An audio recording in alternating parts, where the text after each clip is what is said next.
বোলপুর বীরভূম নয়, সারা বাংলায় তৃণমূল কংগ্রেসে গিয়েছে। আমাদের যুবরাজ অভিষেক বন্দ্যোপাধ্যায় যে কথা বলেছিলেন নির্বাচনের প্রাককালে এবং নির্বাচন চলাকালীন, সেটাই সত্য প্রমাণিত হচ্ছে।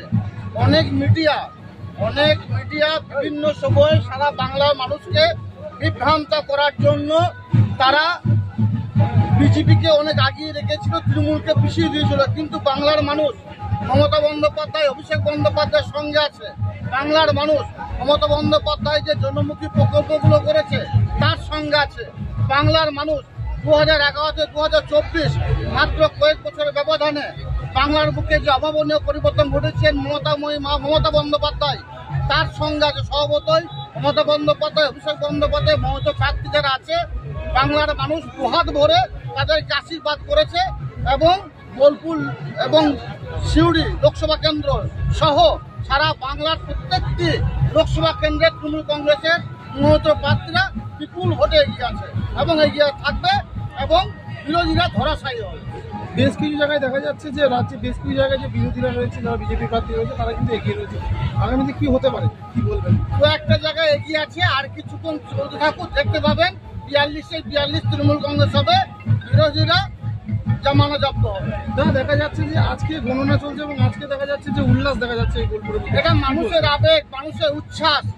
বিরোধীরা যেভাবে বাংলাকে বঞ্চনা করেছে, অবজ্ঞা করেছে, অবহেলা করেছে, তারই প্রতিফল এগুলো। বিরোধীরা বাংলাকে, কেন্দ্র সরকার বাংলার 100 দিনের কাজের টাকা, বাংলার খেটে খাওয়া খেতমজুর মধ্যবিত্ত পরিবারের তাদের বাড়ি নির্মাণের টাকা দেয়নি, বাংলাকে বঞ্চনা করেছে, একাধিক প্রকল্প বন্ধ করে দিয়েছে। স্বভাবতই বাংলার মানুষ দুহাত ভরে মমতা বন্দ্যোপাধ্যায় এবং অভিষেক বন্দ্যোপাধ্যায় মমতা প্রার্থী আশীর্বাদ করেছে। এটা তারই উচ্ছ্বাস, সেই উচ্ছ্বাসে গান মানুষ গাইছে, সেই আবেগে মানুষ উঠছে, সেই সন্ধিক্ষণ অপেক্ষায় মানুষ দাঁড়িয়ে আছে। সেই যে ভোটের ব্যবধান, কত লক্ষ ভোটের ব্যবধানে আমরা আমাদের বোলপুর লোকসভা কেন্দ্রের প্রার্থী অসিত পাল এবং বীরভূম লোকসভা কেন্দ্রের প্রার্থী শতাব্দী রয়কে জয়যুক্ত করব, সেই সন্ধিক্ষণ অপেক্ষায় আমরা আছি। তারপর আবির খেলা হবে, তারপর সব ধরনের খেলা হবে। যারা খেলতে চাই, আমরা আগেও বলেছি খেলতে আমরা রাজি আছি, কিন্তু বিরোধী শূন্য। বীরভূম জেলায় বিরোধীদের কোনো অস্তিত্ব বিগত দিনও ছিল না, এখনো নেই, আগামী দিনেও থাকবে না। কারণ বীরভূম জেলার দায়িত্বে আমাদের দলনেত্রী মমতা বন্দ্যোপাধ্যায় স্বয়ং আছেন। স্বভাবতই বিভিন্ন সময়ে আমাদের দলনেত্রী মমতা বন্দ্যোপাধ্যায় এবং আমাদের যুবরাজ অভিষেক বন্দ্যোপাধ্যায় আমাদেরকে সুপরামর্শ দিয়েছেন। সেই পরামর্শ মতো বীরভূম জেলার মানুষ লাইনে দাঁড়িয়ে ভোট দিয়েছে, নিজের ভোট নিজে দিয়েছে। বীরভূম জেলায় একটা কাটাকাটি খোনাখানি মোয়াবাজি হয়নি, সেটা আপনারা প্রত্যন্ত গ্রামে পৌঁছেছেন এবং দেখিয়েছেন।